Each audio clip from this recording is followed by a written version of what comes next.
Tuesday, the 24th of March, 2026. The time is 6 p.m.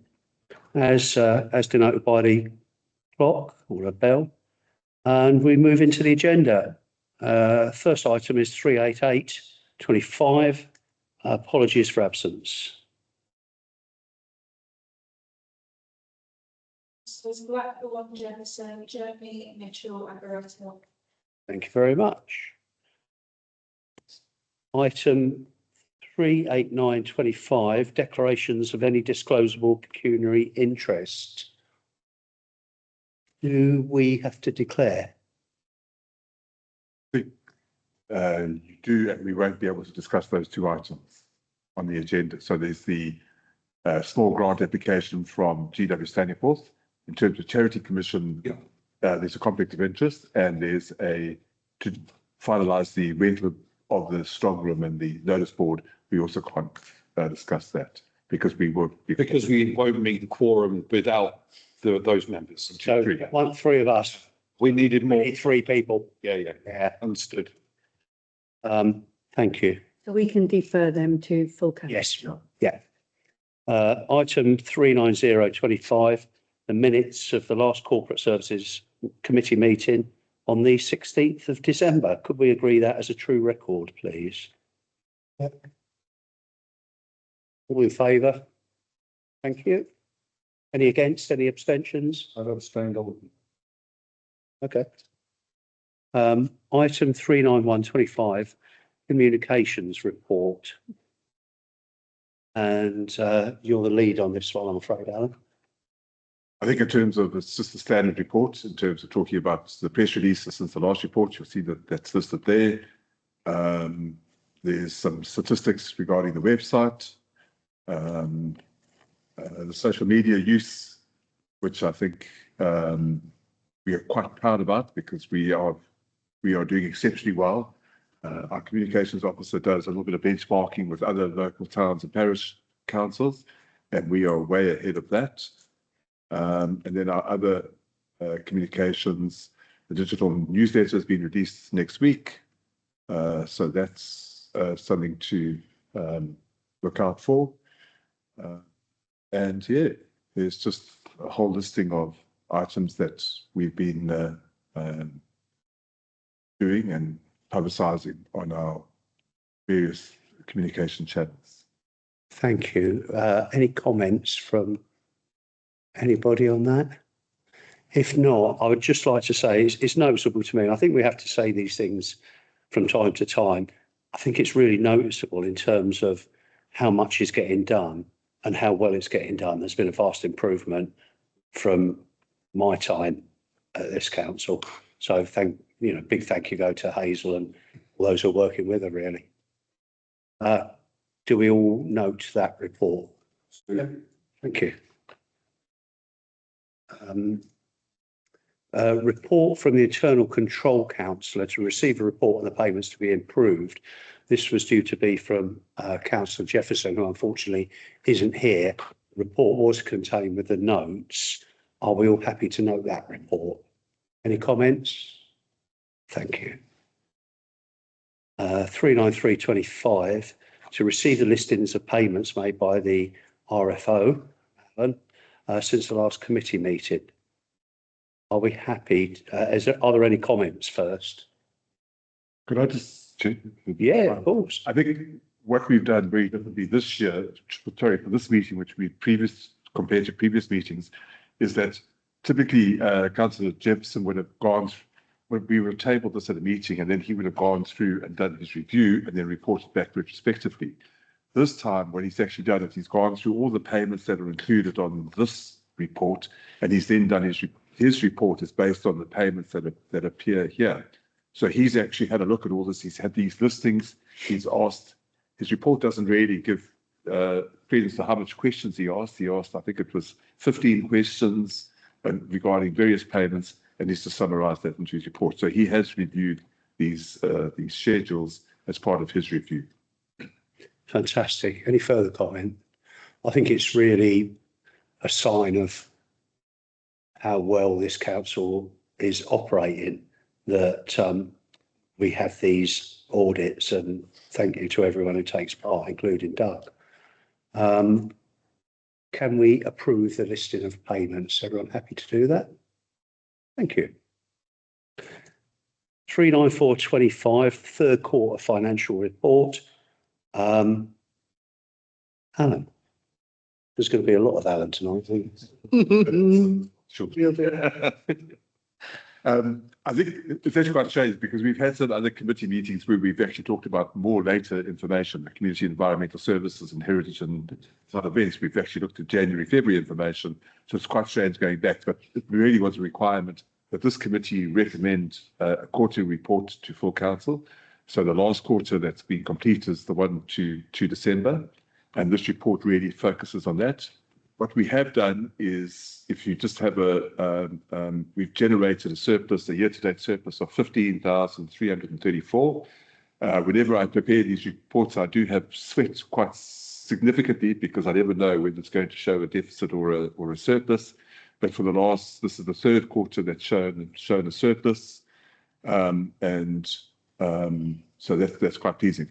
Our income has performed much better than we expected, but our expenditure is slightly over.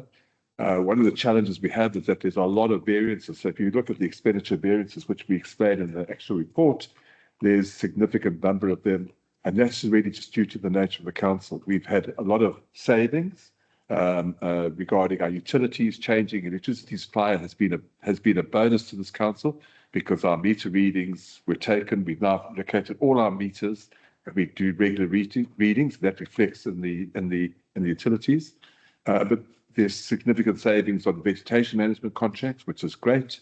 But there's also over expenditure in some of the areas, and that's really just due to the nature of the council.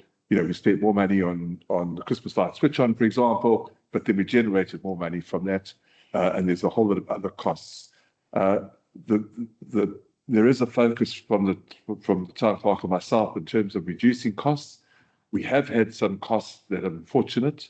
For example, when we had a loss of staff at the beginning of the financial year, we had to use contract staff to do that, and that unfortunately just comes back. And every time we do a quarterly report, that highlights that.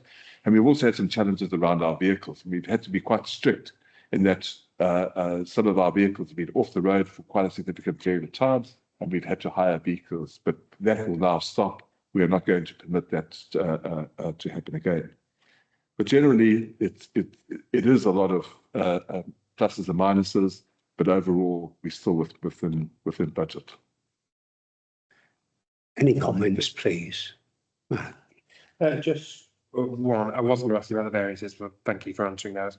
Income from the Carnegie bookings is still nosediving.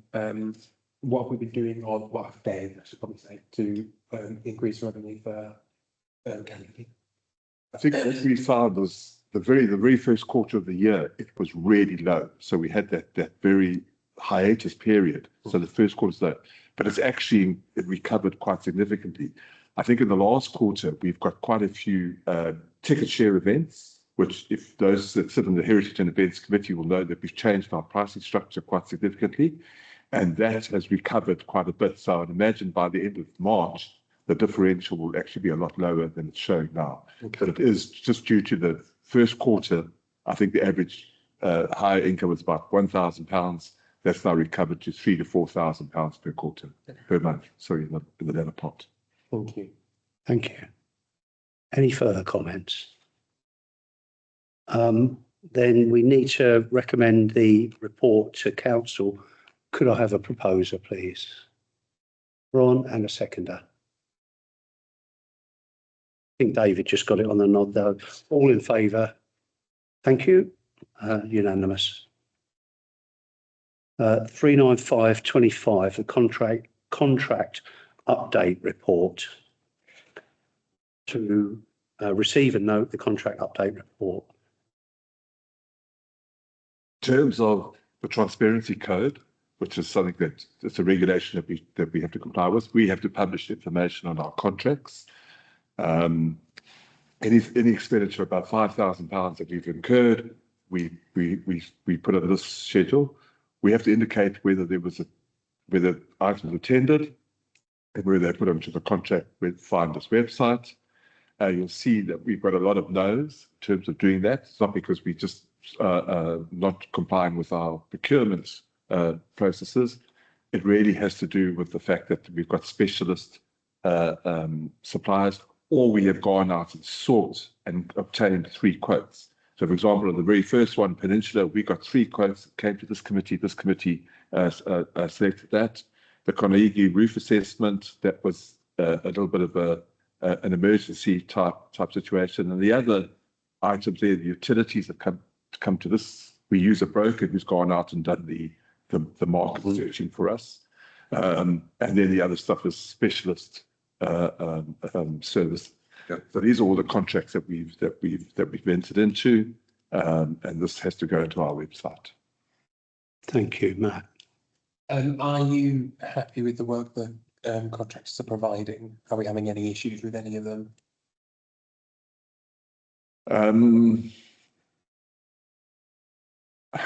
I think, I mean, the latest ones are the ones that we took to full council. So stage wise, I know that they're there. The kitchen roof, I think they started yesterday, today. Yeah. This contract here with the cupola is going exceptionally well. You know, the scaffolding is not there as a weather tower. There's people, I check every day when I take a walk up the road that there are contractors in sight. I think things are going pretty well. So I don't think we're going to have excess expenditure and have things like scaffolding around with contractors not working. Tom Clark. Thank you. David had his hand up. So. We had an issue. We've got so many building projects, maintenance projects ongoing now. We don't have anybody in the council that is experienced at looking at that sort of work. So, you know, with the greatest respect, you going out and seeing there's some scaffolding there, we don't know that that's doing what it's supposed to be doing. Yeah, he's come back to it, but you know, there's so much going on, so much coming through. Is there an argument to have an employed specialist to come back to or something like this? So what we do have is we have an ad hoc project manager that we use on the bigger projects. So she looks at all, like, so for the cupolas and the dormer window, we have worked with her and an architect, but she's employed as and when we need her. We haven't got the funds to have a fully employed person. But most of the projects, things like the roof and things like that, we can look at and understand what we've got to do. But the more difficult projects or where they need specialist planning, what we then do is go out to a third party and utilise them as for their knowledge.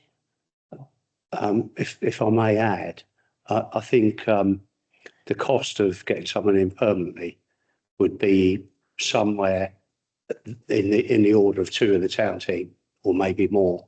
And so we'd really struggle. So I think it's one of these things where you perhaps take a judgment on it. Yeah, it's fine. Thank you.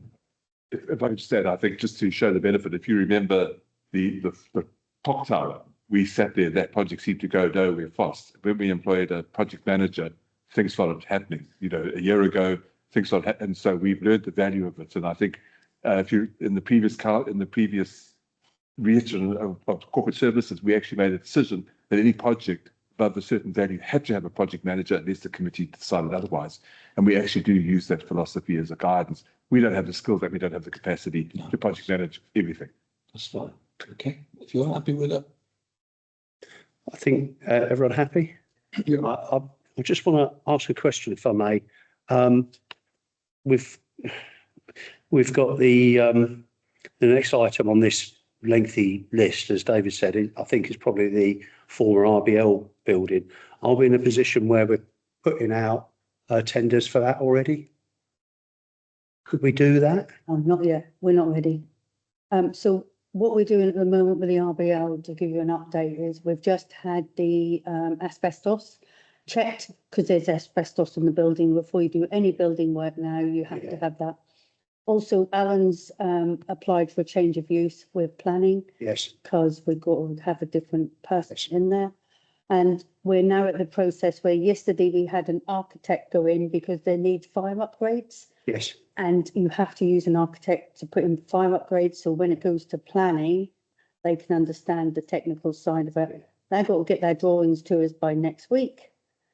So we are going as fast as we can, but it's waiting on that specialist knowledge to get us to a point where we can then go out to contracts finally. But we will be going out to contracts on this, the government website, because it is over the £30,000. yes. David. It's a cosmetic thing. I want to forget that British Legion building. Can that poppy go? It's not a British Legion building. There is a lot of people that really like that poppy in the town. That would be quite controversial to remove that poppy. Whether it's controversial or not, it's not the Royal British Legion building. I think I'd like to see it. With the best will in the world, I don't think that's something we can vote on now. But if you want to put that forward at a later date, then we can do that. we can put it on a future agenda. That'll be That's what fine. I'd like, but it would have to go on a full council agenda.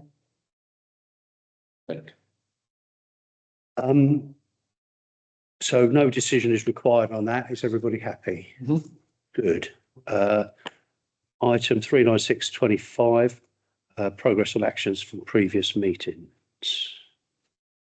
Alan. You need microscopic eyes to be able to telescope to be able to read that. But in essence, I think it's really fantastic.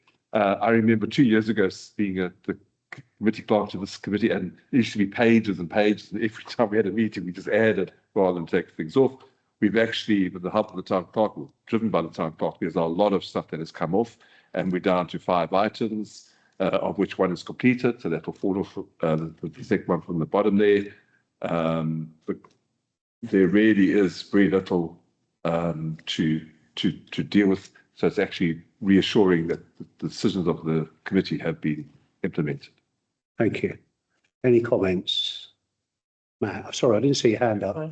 Just one, the small grants application process for monitoring how grant recipient money has been spent. It says process being placed by the end of the year. That was 25. So did that mean by the end of 2025's year? Is that ready for?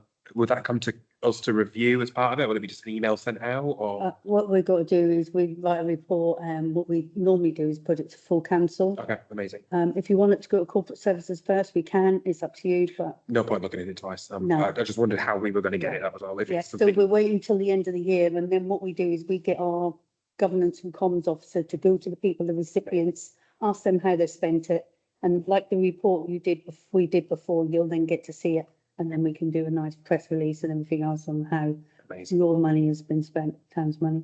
Perfect. Thank you. Thank you. Everybody happy? No decision required on that one. 39725 is small grant applications. We've already decided we're going to have to defer that to full council. So I think we can strike that one off. Is there just for one application? There's two other ones other Yeah. than that. Can you not look at the other two, or We can. Okay, So Or do you put want- open gardens. so given that, I mean, how many days are we away from the end of the year now? It's only a few days, isn't it? Wouldn't it be better to put them all on full council and have them in a new year? up to you guys? But I mean, we have got money in the pot to pay for them out of this year's. Okay, We've still got £1,200, is that correct, Alan?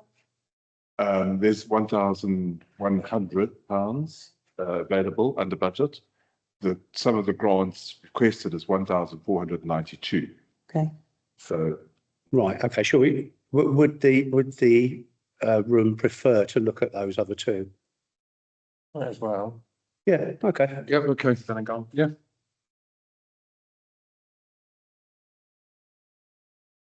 Over to you, Alan. So the first request is from Thetford Open Gardens, which run an annual fundraising campaign in the town. They've applied for £492.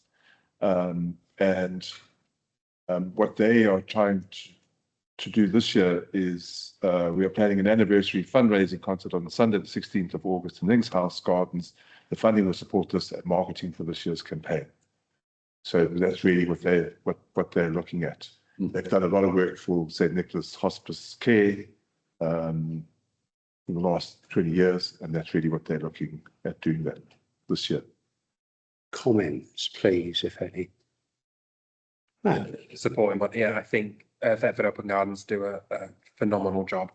I know yourself as well, and I'm not sure how many others in the room actually do tag along on the day. It's really lovely. I think it's something Thetford should be very proud of. Very proud of what we do with it. And I think if the least this council can do to support it is give a very interesting amount of £492. But by all means, I mean, I'm really lucky. I get to go to quite a few open gardens in the area, and we are by far, slightly biased, the biggest and the best. So I think if we can support it, that'd be great. Yeah. With their very interesting amount. I would wholeheartedly support those comments. Do we need to vote on that individually? I think we do, don't we? Are you going to propose that? Seconder? Am I allowed to vote on that? Bear in mind, I do it every year, have done for a number of years. When you say do it? I'm Oh, I see. I don't think there's any financial conflict there. You do it. You do it for nothing, don't you? Yeah. So I think you're okay. Right. Thank you. Anybody against or abstaining? That goes through. Thank you. Yeah.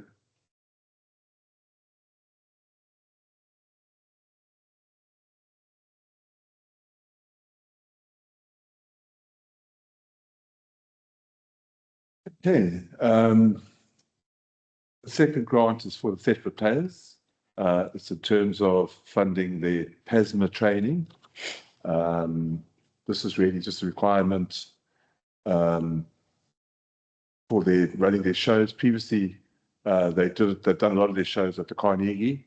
This was possibly overlooked, but it's really something that we don't do as a council to them. And so they are actually getting 2 staff members trained so that they can always have people available to erect and dismantle the lighting and the towers that they use in their annual pantomimes and other shows that they do. Before I throw it to the floor, could you tell me what PASMA means? I think it's to do, I'm looking at the top block here because It's the elevated platform, so it's the tower. It's Okay. fixing it and putting it down. You need a qualification now to be able to do that. to do with lighting. So you need it. We You require it. need the stage background and everything like that. Okay. Otherwise you can't get up there to do it. Thank you. Matt? I'm glad we discussed it. I was slightly bit about this one. I'm hoping to sort of have my fears quelled. Number one, it says due to recent policy, I'm getting a stroke. I'm getting my words out tonight. Due to a recent policy change, we're no longer able to erect or climb the tower. Is that their policy change or ours? So, Fine. Okay. Basically, I found out they were utilising the towers, and when I asked for their PASMA certificates, Contagious, sorry. you're here next. They couldn't produce them, and I said they can't use the towers because if they have an accident, we're culpable because we're giving them our equipment to use and they haven't got the qualifications. I just wondered if it was like UK law or us. The other thing was, I don't know the strict criteria of what qualifies this. Is this something that we would give a grant for to send someone away on training? That's fine for them to do that. It's There's we no- changed the grant applies to enable that to. And my third one was, it's a bugbear. It's not going to probably stop me supporting, but it's a bugbear of mine when they say they want to use this money to pay for the training, but they haven't said how much the training costs. I agree.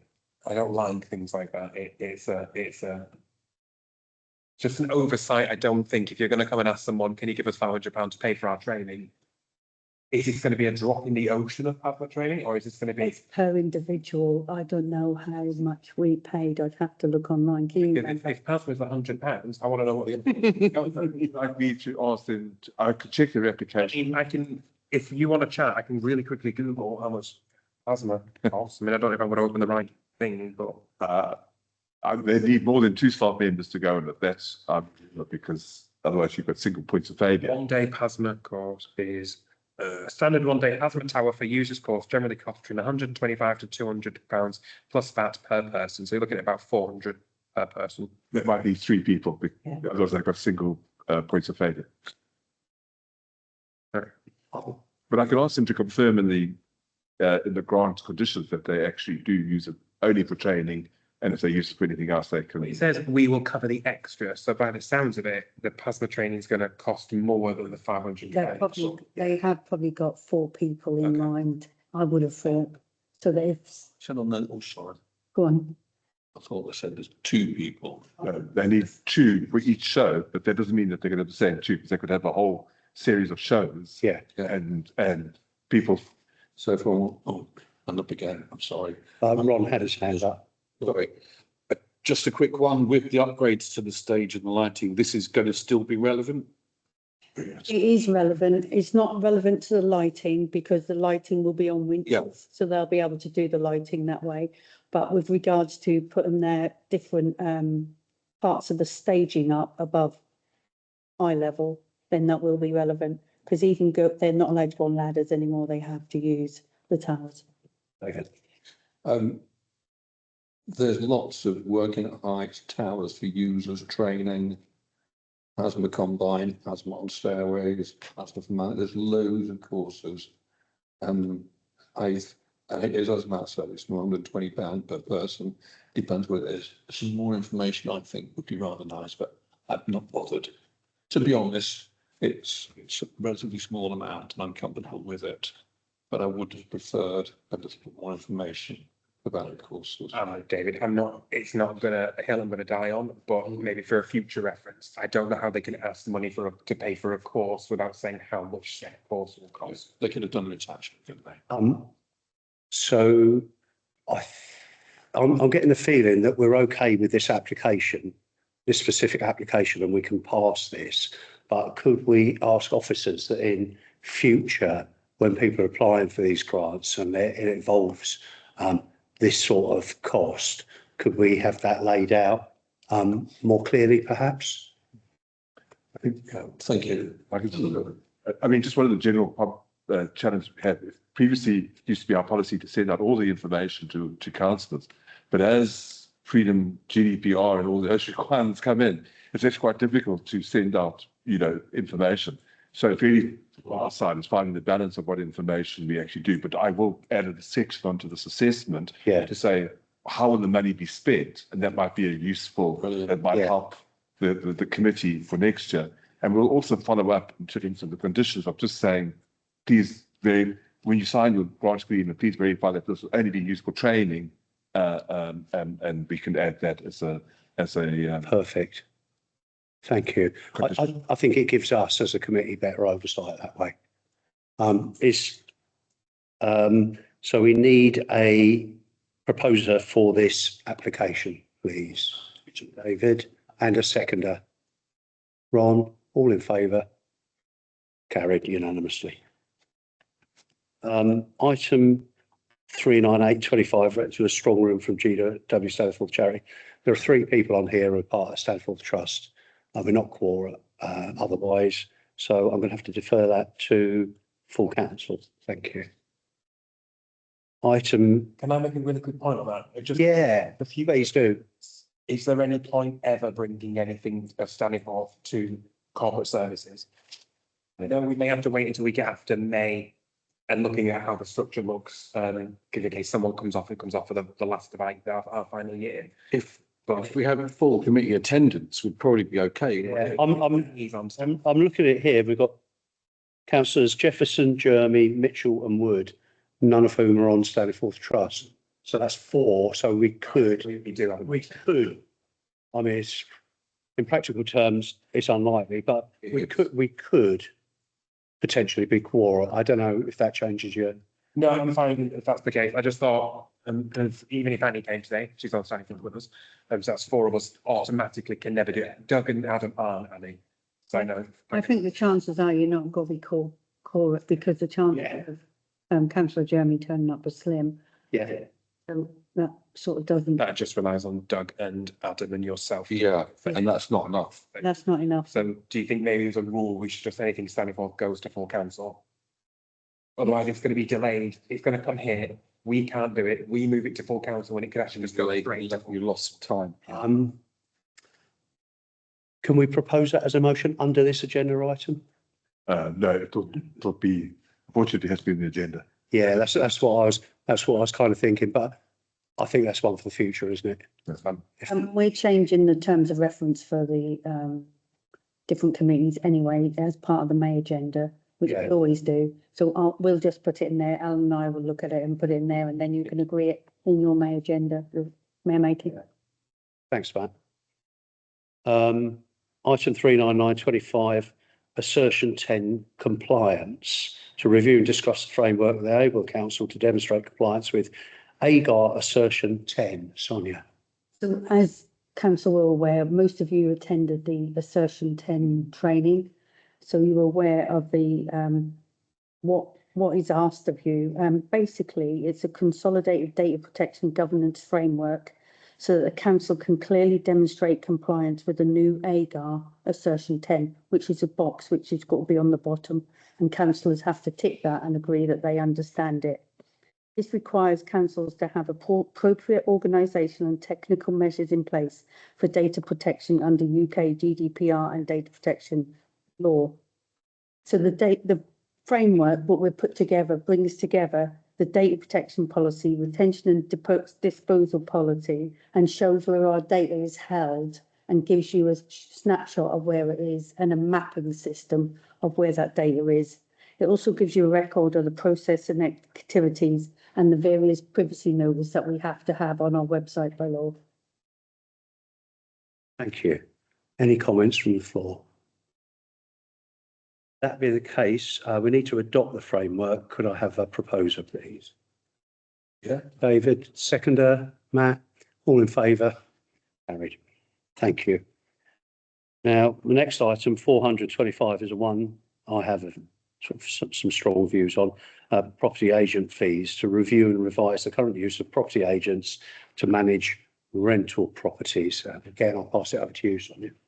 So this report invites the committee to review the current use of our property agents for managing the council's rental properties and to consider the recommendations in the report. Currently, we use them for everything from finding the tenant to finding us all of the collecting the money and then transferring it on to the council. Is that correct, Alan? What we're proposing is we still use these property agents for our property in the cemetery because of the legal compliance around private renting of housing. But the other properties that we own, what we're proposing is we use them to find us a tenant and to give us a contract. But from there on in, we collect our own money and we manage the properties ourselves because we'll be saving ourselves quite a significant amount of money. Thank you. Any comments?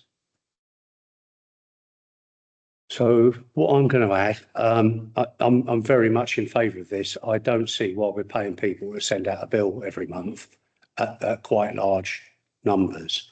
And so, as you say, I think there's an obvious saving here. The only thing I would ask is, in terms of the contracts, is that not something we can take in-house as well, have a pro forma contract?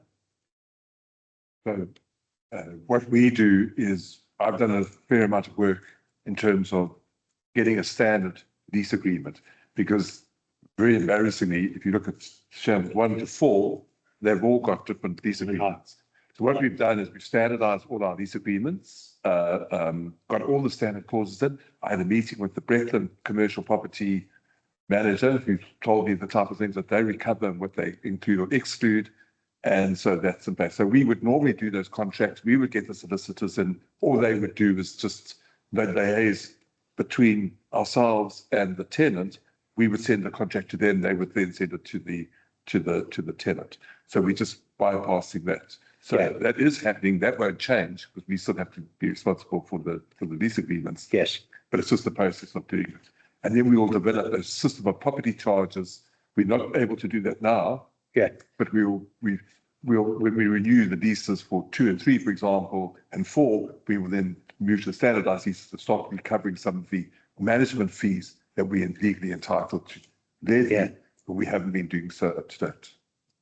That sounds really healthy. Any further comments?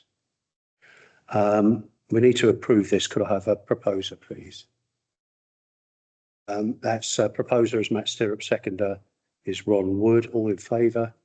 Carried. Thank you. Item 40125, sexual harassment policy. Sonia. So for this item, members are asked to approve the council's sexual harassment prevention policy. This sets out our zero tolerance approach, reporting routes and investigation process in line with the Equality Act of 2010 and the new worker protection amendments. This is an annual review and there are no proposed changes to this policy this year, and the recommendation is simply that the existing policy is confirmed for a further year. Thank you, David. I forget it. No, I'm sorry. I was convinced we had one of those already, and you just said this is an annual review. That's fine. Any further comments? I think this is a very welcome addition to our policy schedule. All those in favour? Actually, I should ask for a proposer and a seconder first. I'll do that as well. Could I just, I will ask, by the way, we are reviewing every policy we've got on an annual basis now. aren't we? No, this is one that we have to because it's got a risk matrix. Right. So we have to go through the risk matrix to make sure that we're not hitting any of the risks. Okay. And then we have to put protections in place. Are there more So- policies that we do on an annual basis? Yes, there are quite a few Okay. because we Could have, they come together all at once? because that would be the longest agenda you've ever seen in your life. And so they, I suspect they weren't all made at the same time.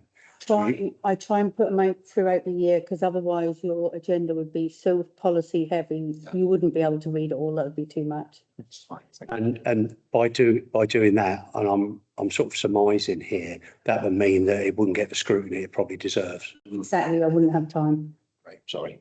Thank you, Dave. Are you happy to propose that? Very much. Have we got a seconder, please?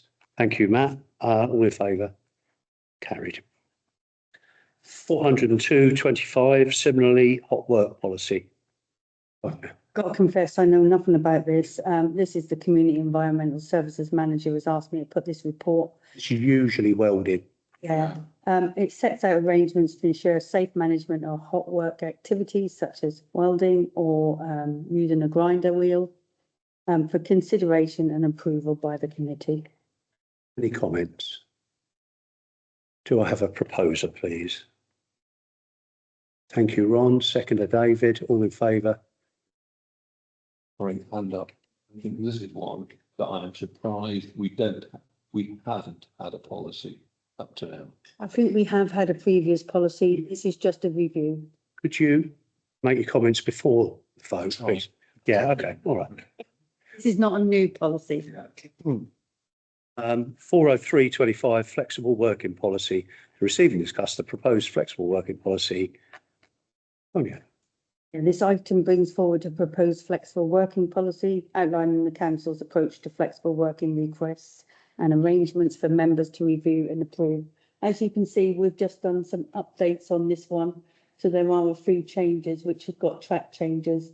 So it's not a new policy, it's just changes. Thank you. Any comments? Just one, I'm just trying to find it. No, you corrected it. There was a couple of spelling errors in the note version, but they've been fixed for the final one. It's so long I was flicking between the two. But yeah, the spelling things were corrected. Thank you. That's fine. On the ball. Love that. Could I have a proposer, please? David, seconder, Ron, all in favour? Carried. Item 404.25, vexatious complaints policy. Sonia. So this item, members are asked to approve a new vexatious complaints policy. I developed this to ensure that any complaint which becomes unreasonable or persistent, of which we've had a couple recently, is handled in a consistent way.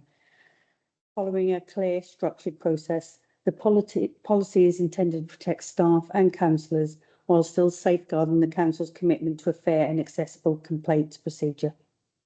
David. You've got their review in 4 years' time. Why? Because some policies that are risk need to be done every year. Uh-huh. Standard orders, financial regs, procurement, the other one that's got the risk one. But this one, main policies are normally 4 years. That's good. Yeah, thank you. Any further comments? Could I have a proposer, please? Matt, seconder, Ron, all in favour? Carried. 40525, I'm sorry, Gordon. This is your moment. It's exclusion of press and public. Thanks for coming. Thanks for coming. Good to hear. I'll probably see you tomorrow. Could I have a proposer for this motion, please? Matt, seconder, Ron, all in favour? Carried, thank you. 40625, are we muted now? Thank you for his line. Maybe just. Up to the toilet while Alan. Oh, okay. Yeah, that's good.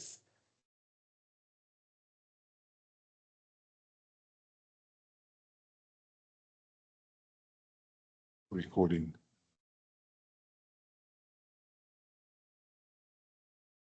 When do the clocks go forward?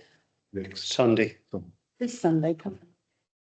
Is it this Sunday? Is it? Oh yeah, of course it is. It's the last Sunday. No.